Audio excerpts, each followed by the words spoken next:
What happens when an undercover CEO discovers a veteran worker's hidden struggle? His response leaves the team in tears. Let's dive in to see how one man's journey of compassion and understanding changes an entire workplace. In a bustling town called Millington, there stood an old manufacturing factory named Haven Tools, a company known for producing the finest industrial equipment in the region. At its helm was Mr. James Carter, the CEO, a sharp, innovative leader who inherited the company from his father. While James was admired for his business acumen, he was often criticized for being distant from the workers on the factory floor. Determined to change this perception, James devised a bold plan. He would go undercover as a new factory worker, disguised as an ordinary man named John Miller. James donned an old pair of overalls and a cap, concealing his true identity. He left his sleek office and entered the factory floor for the first time. The rhythmic hum of machines and the faint chatter of workers filled the air. James was ready to see what life was truly like for his employees. It wasn't long before James met Thomas Gray, a 60-year-old veteran worker who had been with the company for over 30 years. Thomas was a quiet man with a warm smile, but carried an air of exhaustion. He was widely respected for his unparalleled skill and dedication, but there was something about him that seemed off, a heaviness he tried to hide behind his friendly demeanor. Thomas took James under his wing, showing him the ropes. The two bonded over shared lunch breaks, where Thomas often reminisced about the old days when the factory was smaller and the workers were like family.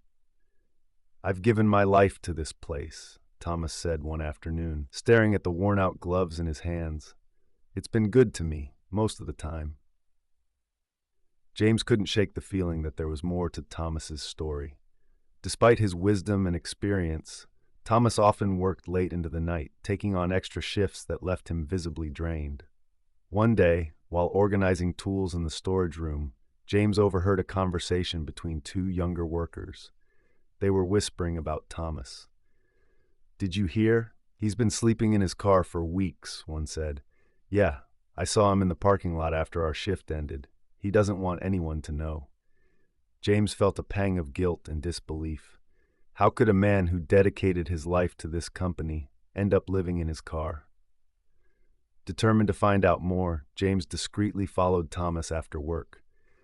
Sure enough, he watched as Thomas parked his old truck in the far corner of the lot, climbed into the back seat, and shut the door. The next day, James approached Thomas during their break. "Thomas, I've noticed you've been staying late. Is everything all right?" Thomas hesitated, but eventually sighed.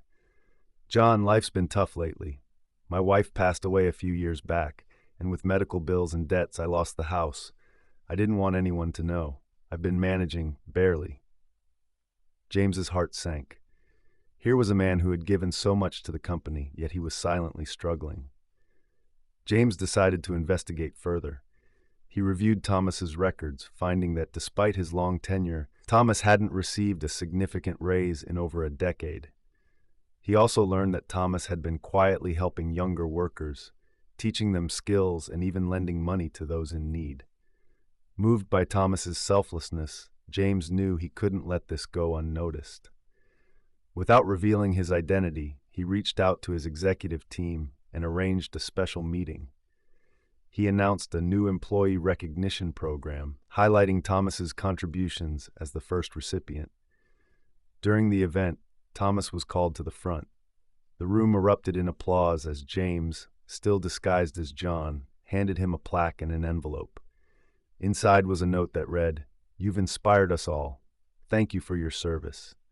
Alongside the note was a check large enough to pay off Thomas's debts and secure him a small home. Thomas's eyes filled with tears. "I don't know what to say," he whispered, his voice breaking. James felt a lump in his throat but managed to smile. "You've done more than enough for this company. It's time we do something for you." The workers erupted in applause, their admiration for Thomas shining through their cheers. Many had worked alongside him for years, but few knew the depth of his struggle. James, still standing beside him, patted his shoulder. "You're not alone in this, Thomas. Not anymore." Thomas, overwhelmed, shook his head and replied softly, I never thought anyone noticed, let alone cared. I've always believed it was my job to be strong for everyone else. Sometimes, James said, his voice steady, the strongest thing a person can do is let others help them. The factory workers nodded, many visibly moved. It was a moment of unity, a collective realization of the power of compassion. Just as the day seemed to be closing on an emotional high note, Thomas cleared his throat, looking uneasy. "James," he began, hesitating to meet his boss's eyes, "there's something I need to tell you, something I've kept to myself for years." James raised his eyebrows. "What is it, Thomas?" Thomas took a deep breath. "Do you remember your father, Mr. Carter? He built this company from the ground up, didn't he?" James nodded. "Yes, he did. My father was a hard-working man, but we weren't close. He was always more dedicated to the factory than his family." Thomas's voice wavered as he continued. "Your father and I, we were close, not just as colleagues, but as friends. He wasn't just a boss to me. He was a mentor, someone I deeply respected. But there was something I never had the courage to tell him, or you." James leaned in, sensing the gravity of Thomas's words. "When I was a young man starting out here," Thomas said, his voice thick with emotion, "your father helped me in ways no one else ever did. I had a newborn son at the time and we were struggling. I couldn't afford to keep the lights on or buy formula. One night, I broke down in the break room, thinking no one was around. But your father found me." The room was silent as Thomas spoke. He didn't say much, but the next day, he handed me an envelope. Inside was more money than I had ever seen. I tried to refuse, but he insisted, saying, "A good man deserves a fair shot." That money saved my family, James, but there's more.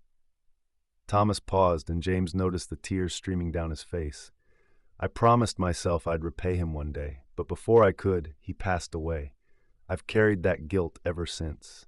All these years I've stayed here, working harder than ever, trying to honor his memory.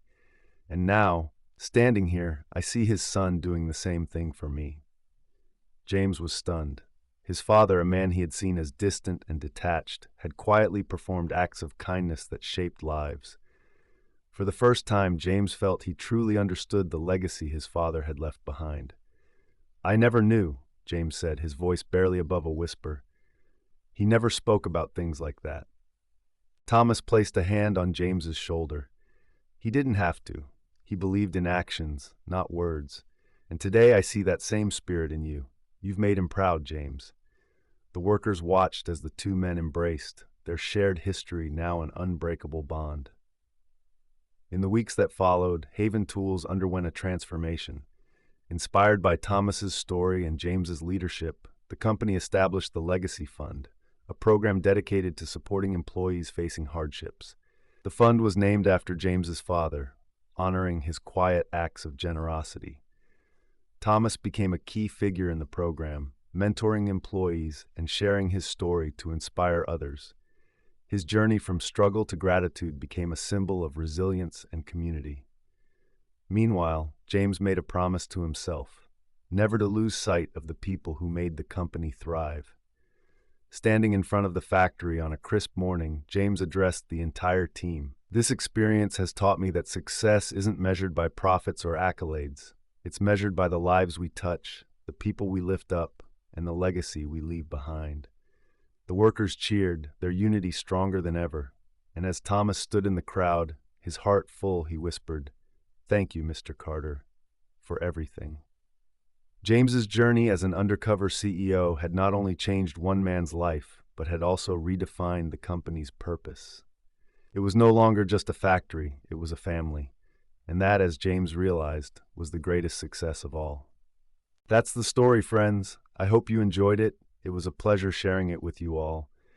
Don't forget to comment below and let me know where you're watching from. It's always fun to see the global reach of these stories. And if you haven't already, please hit that subscribe button for more amazing stories, tips, and tricks. Thank you for watching, and I'll see you in the next one. Bye. If you'd like to show some extra love, tap the 3 dots near the share button and send a super thanks.